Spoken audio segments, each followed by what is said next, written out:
मथुरा के गोकुल स्थित रमण रेती आश्रम में पारंपरिक तरीके से होली का आयोजन हुआ। टेसू के फूलों और पुष्प वर्षा के बीच भक्तों और साधु संतों ने होली खेली। आश्रम के महंत गुरु शरणानंद महाराज ने भी इस रंगारंग उत्सव का श्रद्धालुओं संग आनंद लिया।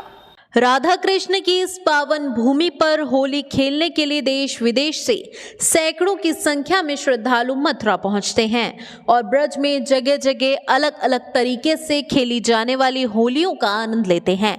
गोकुल के रमण रेती आश्रम में राधा कृष्ण के स्वरूप के साथ भक्तजन और साधु संतों ने बड़े ही हर्षोल्लास के साथ होली खेली। ब्रज की होली की झांकियां के कार्यक्रम भी आयोजित किए गए और टेसू के फूलों से होली खेली गई। वही फूलों से भी श्रद्धालुओं ने होली का विशेष आनंद लिया। ब्रज की होली पूरे विश्व में प्रसिद्ध है और ब्रज में अनेकों जगह अलग अलग तरीके से होलियां खेली जाती हैं।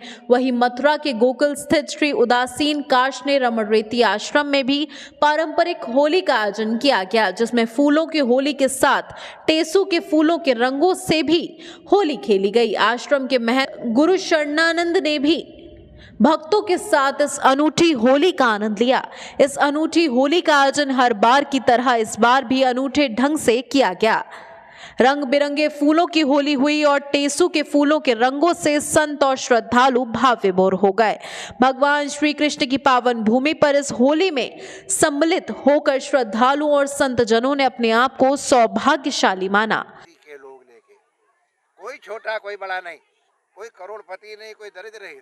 अरे हमारे यहाँ अरे जो सफाई कर्मचारियों वाले भी हमारे भाई होते थे, अब तो हमारी भाभी होती थी, इसलिए हमको वो कुछ, हम छोटे थे वो बूढ़ी थी, लेकिन तो भी वाह क्या बात है।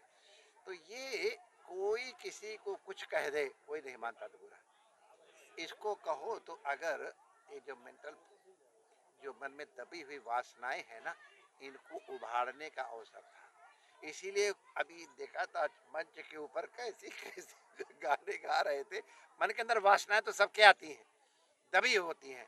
उन प्रसुद्ध वासनाओं को उभारने का अवसर, काम की, क्रोध की, लोभ की, मोह की, सबसे बढ़कर के जितने भी हैं ये सब के सब प्रेम के साथ हैं।